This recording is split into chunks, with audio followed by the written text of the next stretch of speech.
Hello guys, welcome home maker zone. Morning 5:30 ஆகிடுச்சு. பாவாக்காக ready பண்ணிகிட்ருக்கேன். டயட்டுங்கிறதால morning கிளம்புறதுக்குள்ளே கொஞ்சம் ரெடி பண்ண ஹரிபரியாக போயிட்டுருக்கு. ஸோ ஒர்க் எல்லாமே பார்த்துக்கிட்டு இன்னியோட டாபிக் பற்றி நாம் டிஸ்கஸ் பண்ணலாம். இன்னியோட டாபிக் டெய்லரிங் பற்றி தான். டெய்லரிங்கில் முக்கியமாக ப்ளவுஸ் கட்டிங். ஆக்சுவலி இப்போ ஸ்டார்ட் அப்பில் இருக்கவங்களும் சரி, ஓரளவுக்கு ஸ்டிச் பண்ணிகிட்ருக்கவங்களும் சரி, இடையில ஒரு கன்ஃபியூஷன் இருக்கும்.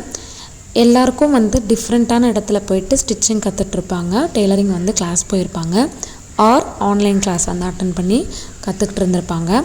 ப்ளவுஸ் கட்டிங் பொறுத்த வரைக்கும் பேசிக்காக ரொம்ப பர்ஃபெக்டாக வருது அப்படிங்கிற மாதிரி எனக்கு 2 மெத்தட் தெரியும். இதை தவிர்த்து நிறைய மெத்தடும் இருக்குது. இது ஒரு சின்ன சின்ன கரெக்ஷனில் மாறும். ஒரு கிளாஸ்க்குமே மெத்தட் சேஞ்ச் ஆகும். அப்படி இல்லை அப்படின்னாலும் கிளாஸஸ் எடுக்கும்போது ஒரு மெத்தடில் எடுப்பாங்க. அவங்க ஸ்டிச் பண்ணுறது ஒரு மெத்தடில் ஸ்டிச் பண்ணுவாங்க. நான் கிளாஸ் அட்டென்ட் பண்ண 2 கிளாஸஸில் ஒரு கிளாஸ் அந்த மாதிரி தான். அவங்க கஸ்டமருக்கு ஸ்டிச் பண்ணுறது வேறு மெத்தடில் கட் பண்ணுவாங்க. கிளாஸஸ் எடுக்கிற பசங்களுக்கு வேறு மாதிரி ஒரு மெத்தடில் சொல்லி கொடுத்தாங்க. ஸோ அந்த மெத்தட் கண்டிப்பாக எங்களுக்கு புரியவே இல்லை. கற்றுக்கிட்ட மெத்தட் தான் ஓரளவுக்கு புரிஞ்சுது. அவங்களத பார்த்தாலுமே அண்டர்ஸ்டாண்டே ஆகலை. பிகினிங்கில் அப்படி தான் இருக்கும். இந்த மாதிரி ஒரு கன்ஃபியூஷன்ஸில் மேபி நம்ம பண்ணுறது கரெக்டாக, இல்லை அந்த மெத்தட் ஃபஸ்ட்டு கிளாஸ் போன மெத்தட் கரெக்டாக, இல்லை செகண்ட் கிளாஸ் போனது கரெக்டாக, இந்த மாதிரி எனக்குள்ளே நிறைய கன்ஃபியூஷன்ஸ் இருந்தாலும் நம்ம கற்றுக்கிட்ட மெத்தட்லேயே கட் பண்ணி ஸ்டிச் பண்ணதில் ஓரளவுக்கு நல்லா தான் வந்துச்சு. இதுலேயுமே செப்பரேட்டாக அவங்கவுங்களுக்கு ஒரு டெய்லருக்கும் ஒரு ஸ்டைல் இருக்குது. அவங்களோட கட்டிங் மெத்தட் ஒரு லெவலுக்கு மேலே, ஒரு எக்ஸ்பீரியன்ஸ்க்கு மேலே ஃபிக்ஸ் பண்ணிப்பாங்க. அந்த மாதிரி அவங்கவுங்களுக்கு செட் ஆகிற மெத்தட்ஸ் எல்லாமே நீங்களே தான் கண்டுபிடிக்கணும். அதுக்கு ஒரு கிளாஸஸ் போயிட்டு அதுக்கப்புறம் டெய்லரிங் பண்ணால் இதெல்லாம் செட் ஆகாது. அட்லீஸ்ட்டு ஆன்லைன்லேயாவது இல்லை சின்ன சின்ன வீடியோஸாவது பார்த்து எத்தனை மெத்தட் இருக்குது, என்னென்னலாம் மாதிரி ட்ரிக் இருக்குது, எல்லாமே பார்த்து உங்களுக்குன்னு ஒரு மெத்தடை நீங்கள் தான் சூஸ் பண்ணிக்கணும். அதுதான் பெஸ்ட்டாகவும் இருக்கும். இல்லாட்டி கன்ஃபியூஷன்ஸ்லேயே ஸ்டிச் பண்ணும்போது நமக்கு சரியான முறையில் கட் பண்ணவோ இல்லை ஸ்டிச் பண்ணவோ கண்டிப்பாக முடியாது. ஸோ இந்த மெத்தட் எந்த மெத்தட் அப்படின்னு சொல்லி கன்ஃபியூஷன் இருக்காமல் ஒரு மெத்தடை சூஸ் பண்ணிங்க அப்படின்னா அந்த மெத்தடாகவே எல்லா ப்ளவுஸஸுமே கட் பண்ண ட்ரை பண்ணுங்கள். அப்படி நீங்கள் ஒரு மெத்தடாக போனீங்க அப்படின்னா தான் டிஃப்ரென்ஸ் உங்களால் கண்டுபிடிக்க முடியும். அட்லீஸ்ட் ஒரு ஸ்டேஜ்லேருந்து ஒரு ஸ்டேஜ் நம்ம நல்லா ஸ்டிச் பண்ணிகிட்ருக்கோமா அப்படிங்கிறதே கண்டுபிடிக்க முடியும். ஒரு ப்ளவுஸும் நீங்கள் மெத்தட் கன்ஃபியூஷன்ஸ்க்காக சேஞ்ச் பண்ணிங்க அப்படின்னா கண்டிப்பாக கிளியராக ஸ்டிச் பண்ணவும் முடியாது, அடுத்த ஸ்டேஜுக்கு மூவ் பண்ணவும் முடியாது. ஸோ எந்த கன்ஃபியூஷனும் இல்லாமல் அவங்களுக்கு தெரிஞ்ச ஸ்டிச்சிங் மெத்தடாக இருக்கட்டும், கட்டிங் மெத்தடாக இருக்கட்டும், அதையே ஃபாலோ பண்ணுங்கள். வேறு ஏதாவது மெத்தட் பார்த்து கன்ஃபியூஷன் ஆகிக்காதீங்க. அதில் நீங்கள் பெட்டராக எப்படி ஸ்டிச் பண்ணுறீங்கிற பாருங்கள். ஒரு சில சின்ன சேஞ்சஸ் ஸ்டிச் பண்ண கட் பண்ண தானாகவே சேஞ்ச் ஆகிடும். அப்படி இல்லை அப்படின்னா நீங்கள் ஈஸியாக இருக்குது இல்லை அண்டர்ஸ்டாண்ட் ஆகுதுன்னா மெத்தடை சேஞ்ச் பண்ணுங்கள். அதர்வைஸ் நம்ம பண்ணுற மெத்தட் கரெக்டாக தப்பாங்கிற கன்ஃபியூஷனுக்கு ஆகாதீங்க. நான் கன்ஃபியூஷன் ஆனதால் இதை பற்றி நான் வீடியோ போடுறேன். ஸோ இந்த மாதிரி பிகினிங்கில் எனக்கு கன்ஃபியூஷன் இருந்தது. அதுக்கப்புறம் ஓகே நம்ம பண்ணுற மெத்தடில் இது எனக்குன்னு ஒரு மெத்தட் நான் எடுத்துக்கிட்டு அதையே ஃபாலோ பண்ணதால் எனக்கு இப்போ ப்ராப்ளம் கிடையாது. இதாலே நிறைய கன்ஃபியூஷனில் அடுத்தடுத்த ப்ளவுஸை ஸ்டிச் பண்ணாமல் ஸ்டாப் பண்ணியிருக்கேன் நான். ஸோ இந்த மாதிரி நீங்கள் யாராவது இருந்தீங்கன்னா பண்ணக்கூடாது அப்படிங்கிறதுக்காக இந்த வீடியோ போட்டிருக்கேன். அடுத்தது என்ன அப்படின்னா, ஷாப் பெட்டரா இல்லை ஹோம்லேயே ஸ்டிச் பண்ணுறது பெட்டரா, அந்த மாதிரி நான் தம்ப்நெயில் கொடுத்துருப்பேன். அது ஏன் அப்படின்னா சிலர் அடுத்து மூவ் பண்ணி தான் ஆகணும். ஒரு பிஸ்னஸ்ன்னு எடுத்தாலே வீட்டிலே ஸ்டிச் பண்ணிட்டு இருந்தாலும் அடுத்தது ஷாப் வைக்கிறது தான் எல்லாரோடைய குறிக்கோளாகவே இருக்கும். பிகாஸ் நீங்கள் அதையே தான் பண்ணிகிட்ருக்கீங்க அப்படிங்கிறப்போ அதில் ஒரு முன்னேற்றம்ன்றது இருக்கிற மாதிரியே தெரியாது. ஸோ அடுத்ததாக ஷாப் அப்படிங்கிறது போனோன்னா ஷாப்பில் இருக்க சில ப்ளஸ் அண்ட் மைனஸ் தெரிஞ்சுக்கணும். இல்லை வீட்லேயே இப்போ தான் பிகினராக இருக்கீங்கன்னா வீட்லேயும் ஸ்டிச் பண்ணுறதுல ப்ளஸ் ஆர் மைனஸஸ் இருக்குது. நிறைய விஷயம் தெரியாமலும் இருக்கலாம்.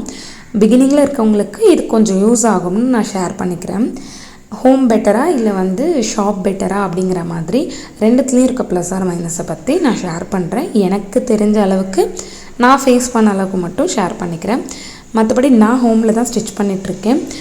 இன்னுமே ஓரளவுக்கு தான் ஸ்டிச் பண்ணிகிட்ருக்கேன். இருந்தாலும் ஓரளவுக்கு இந்த தகவல் எல்லாம் கேதர் பண்ணாதான் ஃப்யூச்சரில் நெக்ஸ்ட் லெவல் போகும்போது நமக்கு யூஸ்ஃபுல்லாக இருக்கும்னு நான் கேதர் பண்ணதை உங்கள் கூட ஷேர் பண்ணுறேன். First of all power consumption. அது என்ன அப்படின்னா, நீங்கள் ஒரு ஷாப் போகிறீங்க அப்படின்னா ஃபஸ்ட்டு பவர் தான் பார்ப்பாங்க. ஷாப்பில் வந்து டபுள் மடங்கு வந்து கொடுக்கணும். ஷாப் போட்டு ஸ்டிச் பண்ணுறீங்கன்னா, எஸ்பெஷலி டெய்லர் ஷாப் வைக்கிறீங்க அப்படின்னா ஈபி தான் வந்து ரொம்ப இம்பார்ட்டண்ட். நிறைய வந்து செலவாகும்.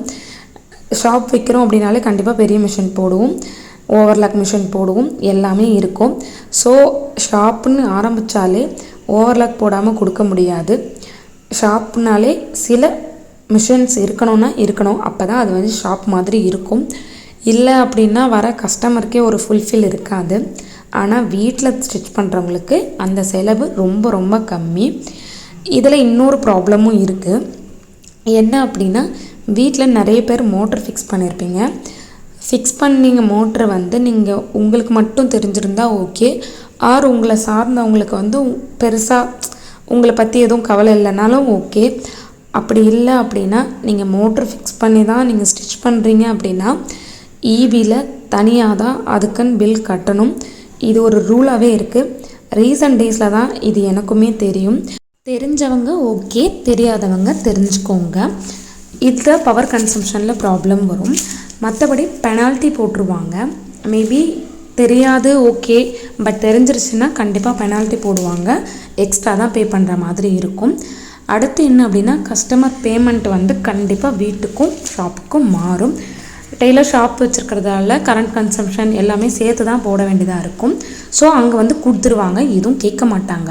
பட் வீட்டில் அப்படின்னா நம்ம மோட்டர் ஃபிக்ஸ் பண்ணியே ஸ்டிச் பண்ணாலும் கரண்ட் கன்சம்ஷனே இருந்தாலும் கண்டிப்பாக, அதுவும் எஸ்பெஷலி ஊரில் வில்லேஜில் அந்த மாதிரினா கண்டிப்பாக கேட்குற அமௌண்ட் தரவே மாட்டாங்க. அங்கே என்ன அமௌண்ட்டுக்கு கொடுக்கணுமோ அந்த அமௌண்ட்டுக்கு தான் கொடுக்கணும்.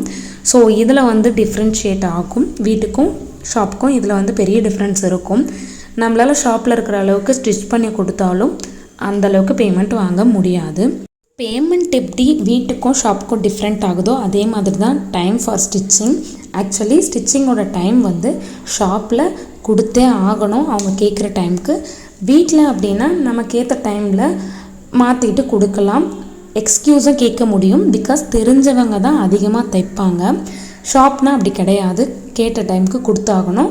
அமௌண்ட்டும் அது மாதிரி இருக்கிறதால கேட்ட டைமுக்கு கொடுத்து தான் ஆகணும். வாட் எவர் நீங்கள் ஸ்டிச் பண்ணுறது ஹோமாக இருந்தாலும் ஷாப்பாக இருந்தாலும் ஒரு இம்பார்ட்டண்ட் திங்ஸ் என்ன அப்படின்னா, இம்ப்ரூவ்மெண்ட் இருக்கணும், அப்டேட் இருக்கணும், நெக்ஸ்ட் லெவலுக்கு கண்டிப்பாக போகணும், மூவ் ஆன் ஆகணும்.